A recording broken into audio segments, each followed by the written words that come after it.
Welcome sa Dries TV. Kung interesado ka sa ganitong news, huwag kalimutang isubscribe ang ating YouTube channel. Maraming salamat! Welcome back again sa ating YouTube channel mga kakimpaw, and sa update natin ito ang pag-uusapan natin ay tungkol sa mga importanteng kaganapan kina Kim and syempre kay Paula Avellino.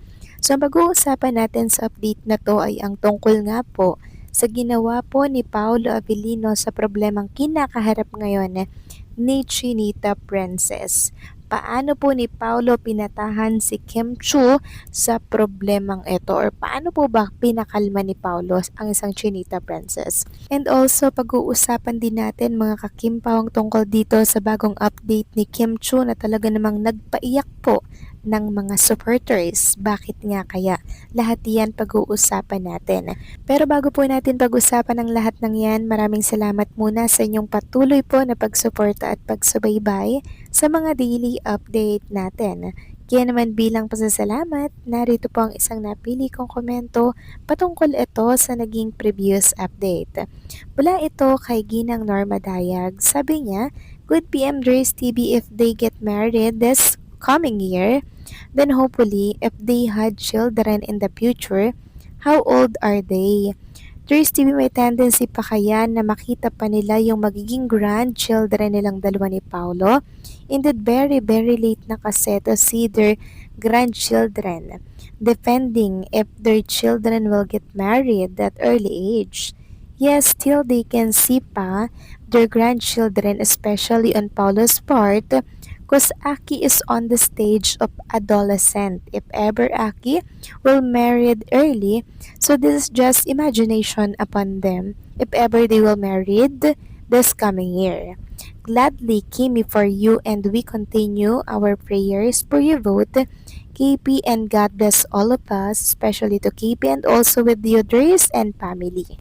Maraming salamat po sa inyong komento, Ginang Norma Dayag. Yes, tama nga po kayo sa inyong mga sinabi. Makikita pa kaya ni Kim and ni Paolo Avellino yung magiging grandchildren nila. Sana nga po ay biyayaan ng mas mahabang buhay si Kim and Paolo. Lagpas 100 years old mga kakimpaw, para nang sa ganon, di ba makita pa nila yung mga apo po ng kanilang mga magiging anak ni Paolo. Sana hindi pa po too late, 'di ba, na mangyari po ito, dahil medyo, alam niyo yun mga kakimpaw, medyo late na po yung kanilang pag-aasawa or pagbuo po ng pamilya. Pero sabi nga nila, huli man at magaling ay maihahabol pa rin niyan. So maraming salamat po sa inyong komento, Ginang Norma Daya. God bless at mabuhay kayo. So ito na nga, pag-usapan na natin mga kakimpaw, mga topic po na nakalap natin sa update na to, at unahin na nga nating pag-usapan ito pong bagong update ni Chinita Princess sa kanyang social media na talaga namang pinagkakaguluhan at pinag-uusapan po ngayon. Marami nga po ang naiyak sa post na to ni Chinita Princess. By the way, ito po ay video ni Kim Chu, kuha po sa Paris, France. Tapos may voice over po doon mga kakimpaw about po nga sa kanyang pinagdadaanan mga kakimpaw na hindi daw po nakikita at napapansin ng iba, na sobrang bigat na po ng kanyang pinagdadaanan. So intindihin niyo pong mabuti yung voice over doon. Meron din pong subtitle yung video mga kakimpaw, kaya I'm sure nabasa at narinig niyo po yung gustong ipunto ni Chinita Princess sa video na ito, na sobrang hirap daw po ng kanyang pinagdadaanan pero pinipilit niya daw pong lumaban at magpakatatag.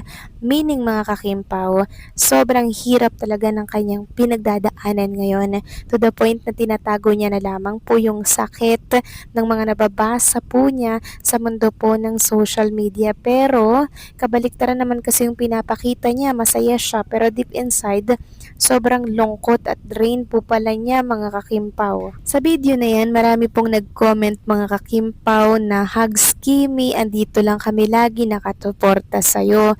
Sabi nga po ng isang netizen, "We love you Kimi, we're always here all the way, and please protect your peace. Lagi kang kasama sa dasal ko Kimi. At the end of the day, the truth speaks louder than manufactured stories, tight hugs, tandaan mo marami kaming nagmamahal sa'yo. So eto pa po yung ibang mga comment mga kakimpaw, panay pagpapalakas yan at pag-comfort po kay Chinita Princess kasi naramdaman po talaga nila base po doon sa voice over sa mga sinasabi po doon na talagang grabe mga kakimpaw, may iyak po talaga kayo sa pinagdadaanan ni Chinita Princess ngayon. Sobrang niya palang dinidibdib yung mga nababasa niya at yung nangyayari po sa kanya ngayon. So grabe mga kakimpaw no, mahigpit na yakap kay Chinita Princess and marami nga po nagsasabi tulad nito, sana magpakita naman kayo ni Paolo Avellino na magkasama ni Princess Chinita para naman kumalma naman ang mga puso ng mga family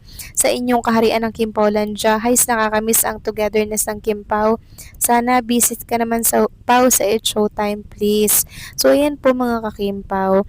And speaking of Paolo, ano nga kaya yung ginagawa niya pong pagpapakalma kay Chinita Princess? Actually si Paolo Avellino po talaga mga kakimpaw ang unang-una pong sumaklolo kay Chinita Princess at talaga namang nag-comfort po kay Kim Chu.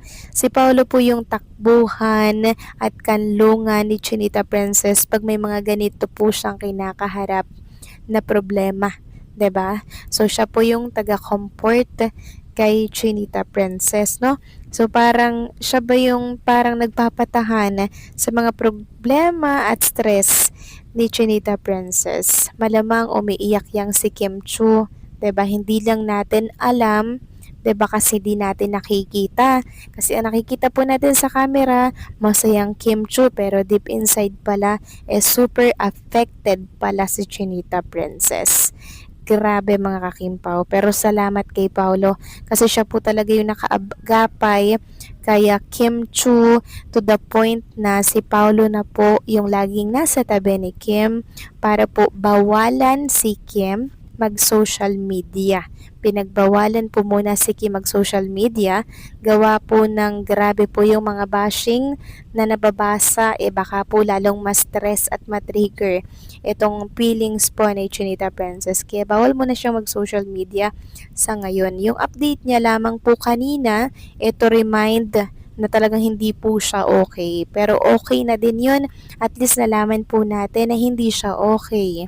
Para alam natin na kailangan mo nang mag-rest ni Kim, kailangan mo na niyang magpahinga at magpakalayo-layo muna sana. Nang sa ganun para ma-relax naman siya, malimutan niya po yung mga problema pinagdadaanan niya ngayon. And yung bashing naman na yan, matitigil din po yan mga kakimpaw.